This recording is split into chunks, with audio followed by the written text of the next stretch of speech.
Muri yeZimbabwe ndadzoka zvekare iko zvinezvi pane nyaya iri kupisa mumastreets esocial media munoziva kuti inini the nyaya metizhen handinonoke ndinoweka nyaya kunge mets ende nyaya ndinogara nchidzifambira zvisingaiti. Job Sikhala ari kubuda pakambotanga pambobuda nyaya ichitenderera pachinzoni yakabuda iri as a rumor ichitaura kuti Job Sikhala ari kuda mari 12 million kushungurudzwa kwaakaitwa nethis Mnangagwa's regime vachinomisa mukati vachinomudidi handiti. So zvadaro Job Sikhala wacho akubuda achikonfirma iye pachake kukonfirma kuti this is not a rumor. I think yesterday ndakataura nezvazvo mbijana but ndakanyatsoonesana kuti izvi zvinhu ichiri rumor. Now is confirmed. Iye ari kubuda Job Sikhala ari kutaura nyaya yacho ari kuti it's not about anything but seeking redress on the unprecedented inhuman treatment I went through. I was like an animal thrown into a sanitary zoo for almost 2 years.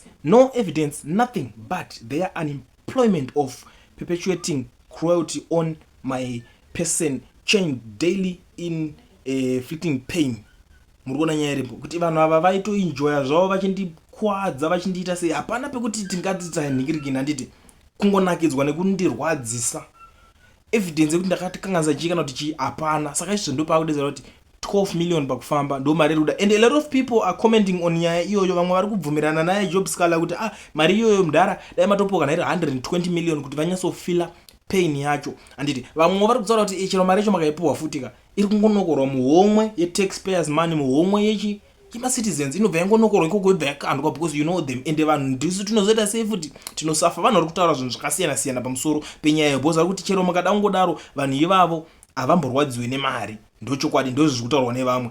Mwari kuti achingosiyana nazvo mukoma and leave everything in God's hand. Even politics dzacho just leave and focus on your family and we are going old. Muri dzinoda chibatiso chekusara nacho. Tendai Mwari makabuda muri mupenyu. My piece of advice mukoma. Uri kuona vanhu vane maadvice akadai so ndo vaya vetati mbotara chiti vamwe vacho anenge atorekana masiya iwo manje kuti anotanga vanenge vakatumwa anotanga ari kukucomfort anotanga ari kukudza zvine musoro asi ari kutokurasa. Zvinoitika in Zimbabwe ukadzitozvitedzera anotanga aisa zita raMwari pamberi, you know, just leave it in God's hands. Mupolitics oswera uchiudzwa izvozvo politics dzekuti wakatorwa ukarwadziswa ukanonzwinzwi wobva wazodii ipapo panda kuti patooneswana ipapo. But inini zvangu Zimbabwean politics hadzichatomboda vanhu vekuti mungamboita zvekuti softers zvaari kuita izvozvo. Inini zvangu personally handiri kuona kunge zvitori bo zvekuti panofanira kunge patone vanhu vakawanda vanotomusapota on that kuti atowana that compensation so that next time havakwanise kuzotora vachirwadzisa vamwe vanhu because of your politician. Havakwanise kuzodaro because vanenge vakutya kuti next time munhu anozotishayira evidence and chichazoitika ndechekuti tichamushayira mhosva tobuda akutichaja mari. Saka vanenge vadzidza a lesson from that. Inini ndo maonero angu. Amen. Imimi munogona kunge mune enyu. Mumwe ari kubuda ari kuti zvoni tikapedzera kunzwa kare muchiti mupurwa mudhara chimbopa maifuti muvaratidze kuti hamutye chikurubi. Amen. Uyu ari kujokawo zvake panyaya iri serious. But anyway, mumwe ari kuti blazi mimi ndaive nemi from day one. Makatanga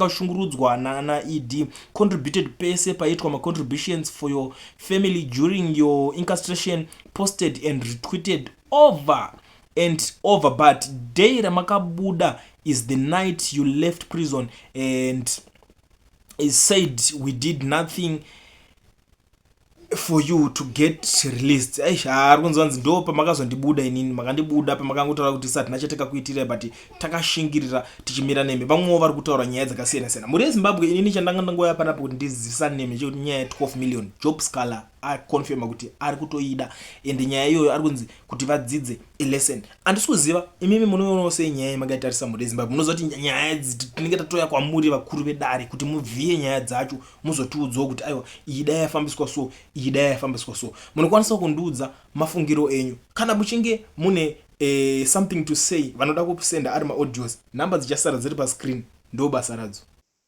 Munoona kuti mashoko anotaurwa naleader weZANU-PF anotaurwa nemafollowers eZANU-PF anotaurwa nevatevedzeri veZANU-PF chero nguva nenguva ndinesa manzwi okuti vanhu ivavo kule nemi vanagambakwe nemi vanani navavo vana zigo vokuzonyengwa nemari vakaenda. Ende chavanotarisisa, ende ndakambotaurisa maunzwo okuti munoona kuti vanotarisa kuti uyuyu ndiani ataura, ende munhu zvaari kutaura ari kutaura chokwadi, ende zvaari kutaura chokwadi. Ende vana Gabriel Chaibva nevakomana vana Tafadzwa Mukwadi, vana Farai Marapela, vana Kirisi Mutsvangwa, vana Niki Mangwana, riri benzi rokuzodzingwa iri George Charamba. They are focused with a person, you keeping the generation of Chamisa strong, and you keeping and give some people a strong message. Kana kuti anopa rusimbiso rwevanhu kuti vanhu ava vaoneya apo nepapo nepapo nepapo. And izvozvo zvinotovarwadza, they are getting painful. And varume musakanganwa kuti ZANU-PF ichiuya mupower, that it was a opposition of the white minority regime for Ian Smith. And there was the opposition, and havatendi kuti their hands kana kuti maoko avo kana pamwe chete nebrain dzavo negeneration yavo kuti Zimbabwe ive nema-economically social problem, yakava nama-economically social problems nokuda kwemaoko kana kuti nepfungwa nemabasa nokuact nama-action eZANU-PF.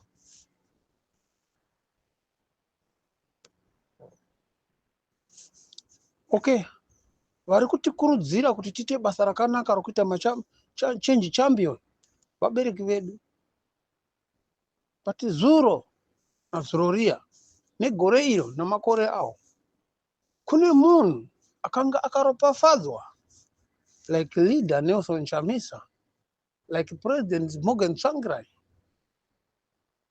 vakanga vane chido chokuti nyika ichinje, asi ivo vakanga vachisapota vanhu vane ilegacy yokuuraya nyika, vasingafungizivi kuti vari kusapota macriminal. Ike zvinezvi vachembera vava kuona kuti apapa paoma, poda vane ropa rinomhanya, poda vane zvivindi, but ivo vakaita zvivindi zvokutsigira mapenzi kuti ave mupower kuti vauraye nyika. Ende mapenzi iwawo zvava kuvashamisa manje kuti vanhu vakavarega vakavasapota kuti vagare mupower for a long time vava kuvaramba. Kurambwa nomukadzi wachembera wava ne65 years, but Kosoko wakabva Kosoko ava kuzozviona kuti apa ndakatamba nenguva yangu apa kuwanikwa nebenziri. Saka how I can live or how can I divorce? And murume uya wakushamisika kuti ndorambwa ndachembera kudai sei. Ndiri kuda kuzama kutaura kuti vari kutoshamisika kuti torambwa navanhu tava ne48 years in power, nevanhu vana ma60 nevanhu vana nama70 vava kuvaramba sei, asi ndo vakanga vachitsigira kuti Zimbabwe iva nama-economic and social problems, vana vaende kumadiaspora kwakasiyana siyana. Saka ndichitaura kuti sometimes chiwenga idhodhi riri muteleti ramirira kuflashiwa kuti riende kusurising farm kunozangana mvura namatuzuku rabuda mudumbu momunhu. Also, Tyson Kasukuwere, a pussy the fucking up guy. And ndichida kuti ndikutaridzei chokwadi and the reality. Munhu wese ari corrupt muzano PF ezisunu akangodzingwa mwoyo wako unorwadza kuti why and say because vane legacy yavo yavakanga vakatendera nayo utsotsi bulletproof houses. Chris Mutsvangwa 3 times achitiza. For example, Chris Mutsvangwa 3 times achitiza. Mnangagwa nobva aita turn around akaisa nevers akatotuma masiya iwo namapurisa namasoja paimba panevers Mutsvangwa akatora nevers Mutsvangwa akaisa mujere. No bail, no what. After 2 weeks time, Mnangagwa declare about everyone was in ZANU-PF. I never fired them. Chaakanga achida ndechokuwana kudzosa Chris Mutsvangwa back na Monica Mutsvangwa. Monica Mutsvangwa was not fired. She was not fired. She was fired herself to run away from the lion. And they know that. And she knows and he knows. Both the husband and the man. The husband and the wife, they knows how dangerous it is. It's a delaying tactic to make Chris Mutsvangwa panicking.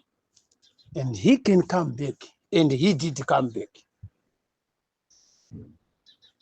As soon as he coming back, he didn't tell the citizen of Zimbabwe what is the reason he coming back, but he was run away. He has a deep secret between Mnangagwa and Chris Mutsvangwa and Monica Mutsvangwa. And he has a signature about that. Until they are going as a circle to turn around 3-4 times to release a son of Chris Mutsvangwa in prison. They ended up saying, no, he's getting bail or still appear by the court. No, it's not like that. It's a bribery words to the citizens of the country. Because Munogona to why and say was in prison. And he going to the court, but he have a secret signature between the integrity of the criminality to rule Zimbabwe and the legacy of the criminality and culture of the criminality of between those 2 people and 3 people with the Mutsvangwa and her wife and the Mnangagwa, his wife. It's 4 people. If you go down, go very deeper. And this secret, what I'm saying now, one of the days coming out underneath of the mattress. That signature is underneath of the mattress or in the mat, on the carpet.